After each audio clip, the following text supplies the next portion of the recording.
నమస్కారం. మన రాష్ట్రంలో ఒక చేతగాని పలికి మాలన దద్దమ్మ ఈరోజు రాష్ట్ర విద్యాశాఖ మంత్రిగా ఉన్నాడు. మనందరికీ తెలిసిందే, పేదవాడికి బాగా చదువుకొని ప్రభుత్వం ఉద్యోగం తెచ్చుకోవాలని చెప్పి ఎంతో ఆశ ఉంటుంది. ఈరోజు ఈ కూటమి ప్రభుత్వం ఆ ఆశపై నీళ్లు చల్లింది.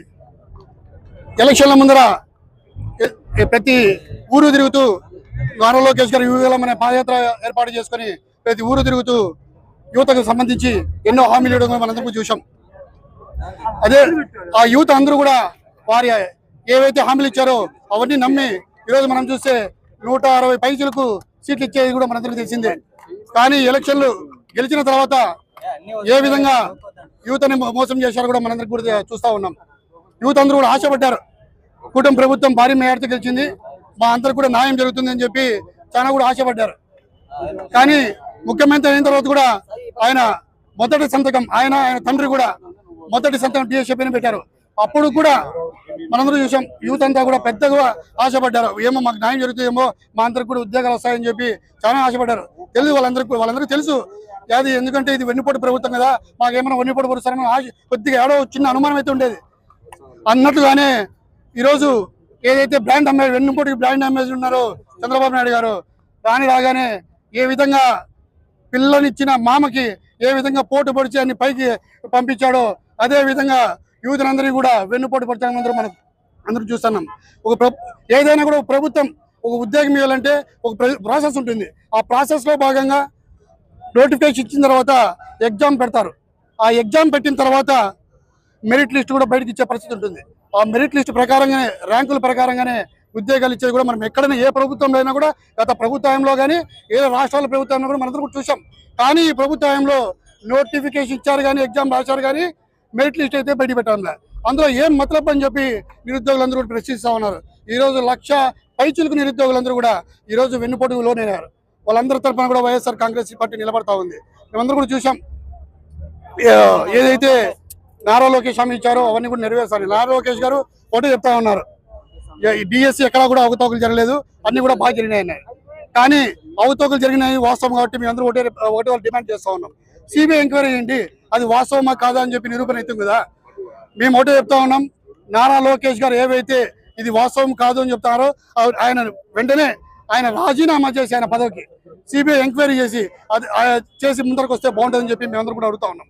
అంతేకాకుండా ఆయన రాజీనామా చేయకపోతే ఎవరైతే ముఖ్యమంత్రి ఉన్నారో చంద్రబాబు నాయుడు గారు వెంటనే అతను చేసినట్టు ఏదైతే ఒక ఆరోపణ ఉంది దానిపైన వెంటనే ఆయన డిస్మిస్ చేసి అతను పత్రఫ్ చేసి ఈరోజు మళ్ళీ జనాల ముందరికి వస్తే మేము అందరూ కూడా బాగుంటుందని చెప్తా ఉన్నాం. డిఎస్సి అనే పదం నోరెత్తితే నిన్న లోకేష్ మాట్లాడుతూ మాట అంటా ఉన్నాడు, డిఎస్సి అనే పదం ఎత్తితే ఆయన తాట తీస్తా అంట.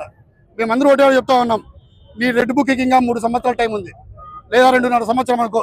ఆ 2.5 సంవత్సరంలో నీవు ఏమి చేస్తావో చెయ్యి, మేమందరూ కూడా దానికి స్వాగతిస్తాం, మేమందరూ కూడా తట్టుకుంటాం. కానీ ఆ 2.5 సంవత్సరం తర్వాత ఆ రెడ్ బుక్ ఏదైతే ఉందో ఏడ పెట్టుకుంటావో ఒకసారి నువ్వు ఆలోచించుకొని చెప్తా ఉన్నాం. 2029 ఎలక్షన్లో యువతే నిన్ను పెద్ద ఎత్తున రోడ్డు మీదకి తీసుకొచ్చే పరిస్థితి వస్తుంది, చుట్టు పట్టుకొని మరి రోడ్డు మీదకి తీసుకొచ్చే పరిస్థితి వస్తామని చెప్పి చేస్తా ఉన్నాం. మీరు ఎక్కడ చూసినా కూడా పోతారు నడిచేయం అని డైలాగ్ చెప్తా ఉన్నాం. నువ్వు ఇచ్చింది 16,300 చిల్లర అని చెప్పి దాన్ని మెగా డిఎస్సి అని చెప్పుకుంటా ఉన్నావు. ఒకటే నోటిఫికేషన్తో 1,25,000 పైచులకు ఉద్యోగాలు ఇచ్చి ఘనత వైఎస్ జగన్మోహన్ రెడ్డి గారిది. పోతారు నడిచేయమని చెప్పి తెలియజేస్తా ఉన్నాం. మీ ప్రభుత్వంలో లిక్కర్కి అదేవిధంగా గంజాయికి ప్రిఫరెన్స్ ఇస్తా ఉన్నారు. మా ప్రభుత్వంలో మా నాయకుడు జగన్మోహన్ రెడ్డి గారి ఆధ్వర్యంలో విద్యకైతే వైద్యకేమైతే మేము ఎక్కువ ప్రిఫరెన్స్ ఇచ్చాం. పోతారు నడిచేయమని కూడా మీ అందరికీ తెలియజేస్తా ఉన్నాం. మీకు ఒకటే చెప్తా ఉన్నాం, నారా లోకేష్ గారు ఏదైతే యువతకు హామీలు ఇచ్చారో అవన్నీ నెరవేర్చాలి. నెరవేర్చిన పక్షాన నిరుద్యోగుల పట్ల వైఎస్ఆర్ కాంగ్రెస్ పార్టీ ఈరోజు మేము ఇక్కడికి శాంతియుతంగా వచ్చాం. ఎవరైతే కలెక్టర్ గారు రిప్రజెంట్ ఇచ్చాం. ఒకసారి మీరందరూ చూడండి, ఏ విధంగా అయితే పాకిస్తాన్ బార్డర్లో పోలీసులు ఇక్కడ రానికోకుండా ఇతర దేశస్తుల్ని ఆ విధంగా ఈరోజు మార్కెట్స్ పెట్టి ఈరోజు మా అందరూ కూడా అడ్డుపడతా ఉన్నారు. మేము శాంతియుతంగా చేస్తామని చెప్పినా కూడా ఈరోజు పోలీసు వారు రెచ్చగొట్టే పరిస్థితులు కనిపిస్తా ఉంది. మేము జగన్మోహన్ రెడ్డి ఆధ్వర్యంలో మరింత ఉద్యమాలు చేస్తాం, మీరు పోలీసు వారు సహకరించండి అని చెప్పి తెలియజేస్తా ఉన్నాం. అనేక హామీలతో మరీ ముఖ్యంగా కూడా యువతకంతా కూడా ఉద్యోగాలు కల్పిస్తామని చెప్పేసి, ఉద్యోగాలు కల్పించకపోతే నిరుద్యోగ భృతి కూడా 3,000 రూపాయలు నెల కూడా ఇస్తామని చెప్పి ప్రకటించి ప్రజలను మోసం చేసి ఈ రోజు చంద్రబాబు నాయకత్వంలో కూటమి ప్రభుత్వం కూడా ఏర్పడింది.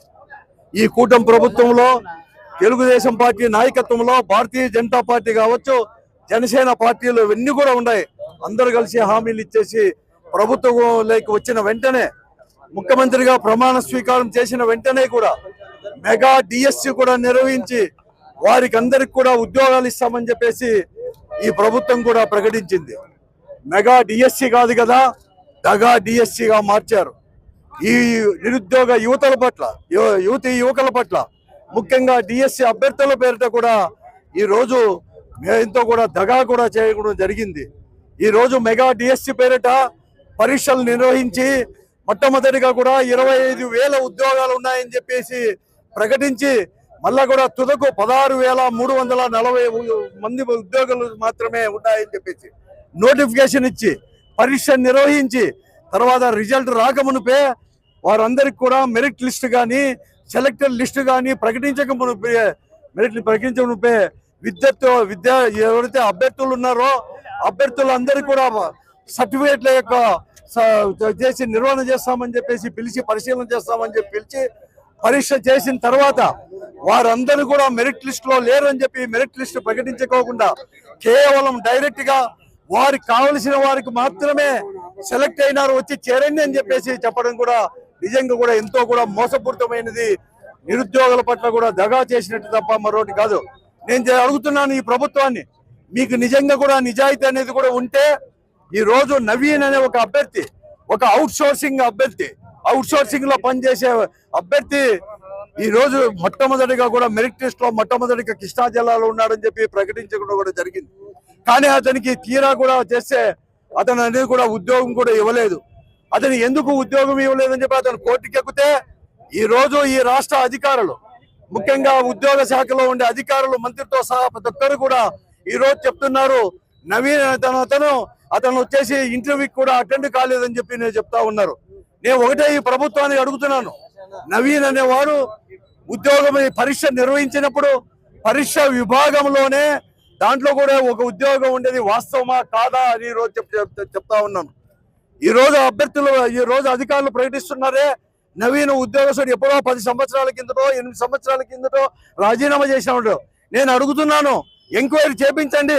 ఈ రోజు పరీక్ష నిర్వహించినప్పుడు కూడా అతను నవీన్ అవుట్ సోర్సింగ్ ఉద్యోగస్తులుగానే ఉన్నాడు అని చెప్పి చేస్తున్నాడు. అతను అందుకోసమే కోర్టుకు కూడా వెళ్ళినాడు. మెరిట్ లిస్ట్ లో కృష్ణా డిస్టిక్ లో నాదే మెరిట్ లిస్ట్ లో మొట్టమొదటిది అని చెప్పేసి ఈ రోజు కూడా అతను ప్రకటించి కోర్టుకు కూడా వెళ్ళాడు. అంతేకాదు ఈ రోజు అందరూ కూడా చెప్తున్నారు ఈ మెరిట్ లిస్ట్ ప్రకటించుకోకుండా మరీ ముఖ్యంగా స్పోర్ట్స్ కోటా ఇవన్నీ కూడా దాదాపుగా కూడా 15 లక్షలకు 20 లక్షలకు కూడా అమ్ముకున్న వైనాన్ని ఈ రోజు ఈ రాష్ట్రంలో కూడా చూస్తున్నాం.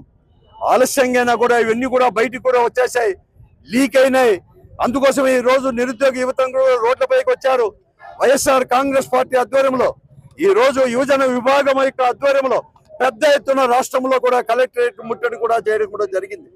కలెక్టరేట్ ముట్టడి చేస్తే సరైన జవాబు చెప్పలేక ఈ రోజు బందోబస్తు కూడా పోలీసు వాళ్ళు అడ్డం పెట్టి లోపలికి కూడా వేయకుండా ఎక్కడ చూసినా కూడా ఉండేది. దాన్ని కూడా మనం అందరూ కూడా ప్రత్యక్షంగా కూడా చూస్తున్నాం. అయినా యువత అనేది కూడా ఎక్కడ లేదు.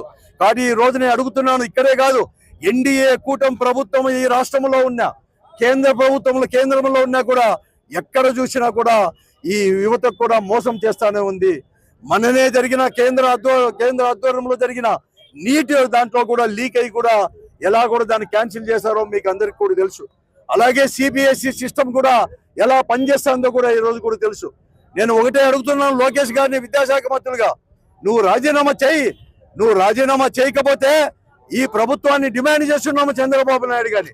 లోకేష్ విద్యాశాఖ మంత్రిని బర్తరఫ్ చేసి సిబిఐ ఎంక్వైరీ చేయండి. యథార్థాలు కూడా బయటకు వస్తాయి, నిజాలు కూడా బయటకు వస్తాయి, దీంట్లో దోషులు ఎవరో కూడా బయటకు వస్తాయి.